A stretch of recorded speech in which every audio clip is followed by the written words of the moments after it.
Assalamualaikum warahmatullahi wabarakatuh.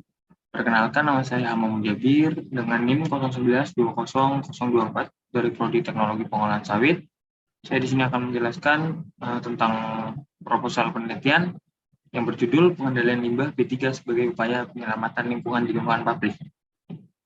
Di sini ada topik pembahasan. Yang pertama adalah latar belakang yang meliputi pendahuluan, identifikasi masalah, rumusan masalah, tujuan masalah, dan batasan masalah. Yang kedua adalah landasan teori yang meliputi pengertian dan sumber-sumber limbah B3. Yang ketiga, metodologi penelitian yang meliputi metode pengolahan. Yang pertama di sini adalah latar belakang. Yang pertama pendahuluan. Nah, pabrik merupakan salah satu komponen utama dalam industri pengolahan sawit. Setiap pengolahan kelapa sawit yang dilakukan di pabrik akan menghasilkan berbagai limbah. Nah, salah satunya limbah B3. Biasanya limbah B3 berasal dari sumber laboratorium, proses maintenance, dan sumber lainnya. Nah, untuk identifikasi masalahnya ada dua, yaitu limbah yang dihasilkan di setiap stasiun masih dibuang secara sembarangan. Jadi tidak ada penempatan khususnya, lebih tepatnya dibuang secara sembarang gitu, acak. Yang kedua, tempat yang digunakan untuk membuang limbah belum diperhatikan dengan baik. Di sini ada rumusan masalah. Yang pertama, apa yang dimaksud dengan limbah B3? Yang kedua, apa dampak limbah B3 terhadap lingkungan? Yang ketiga, adakah simbol-simbol untuk mengetahui limbah B3? Tujuan penelitiannya ada 3 juga. Berikut, yang pertama, untuk mengetahui cara mengendalikan limbah B3 yang benar.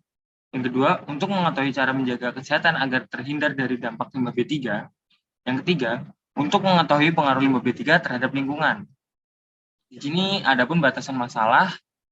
Yang pertama, penelitian ini hanya berfokus pada limbah B3 dan tidak membahas limbah yang dihasilkan di pabrik kelapa sawit. Yang keduanya, penelitian ini juga tidak membahas mengenai seberapa besar biaya yang dibutuhkan. Yang ketiga, penelitian menyadari bahwa penelitian ini masih banyak kekurangan dan perlu dilakukan penelitian lebih lanjut. Di sini ada bagian kedua, yaitu tentang landasan teori. Yang pertama ada pengertian. Bahan berbahaya dan beracun atau biasa disebut dengan B3 adalah semua bahan atau senyawa padat, cair ataupun gas yang mempunyai potensi merusak terhadap kesehatan manusia serta lingkungan akibat sifat-sifat yang dimiliki senyawa tersebut. Selanjutnya ada sumber-sumber limbah B3. Nah, yang pertama ada limbah B3 dari sumber tidak spesifik. Nah, jadi yang tidak spesifik ini seperti limbah yang berasal dari kegiatan pemeliharaan alat, seperti proses maintenance, inhibitor korosi, pelarutan kerak, pencucian, pengemasan, dan lain-lainnya. Yang kedua, limbah B3 dari sumber spesifik. Nah, limbah yang dari sumber spesifik ini yaitu kegiatan utama atau proses suatu industri. Nah, yang ketiga, limbah B3 dari sumber lain. Nah, limbah ini berasal dari sumber yang tidak diduga, misalnya produk kadaluarsa, sisa kemasan, tumpahan, dan buangan produk yang tidak memenuhi spesifikasi. Yang ketiga, metodologi penelitian. Nah, metodologi penelitian ini terbagi menjadi beberapa tahap.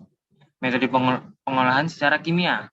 Nah, pengolahan air buang secara kimia biasanya dilakukan untuk menghilangkan partikel-partikel yang tidak mudah mengendap atau koloid, logam-logam berat, senyawa fosfor, dan zat organik beracun dengan membubuhkan bahan kimia tertentu yang diperlukan tergantung jenis dan kadar limbahnya. Yang kedua, metode pengolahan secara fisik. Sebelum dilakukan pengolahan lanjutan terhadap air buangan, dilakukan penyisihan terhadap bahan-bahan tersuspensi berukuran besar dan yang mudah mengendap atau bahan-bahan yang terapung. Ketiga, ada metode pengolahan secara biologi.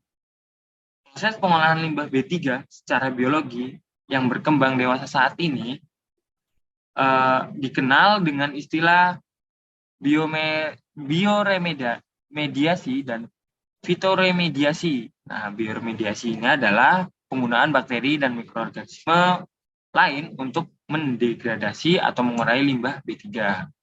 Sedangkan fitoremediasi, penggunaan tumbuhan sebagai media pengurai. Nah, baik, sekian, terima kasih untuk presentasi saya. Jika ada kata-kata yang salah atau kurang sopan, mohon maaf sebesar-besarnya. Saya akhiri. Wassalamualaikum warahmatullahi wabarakatuh.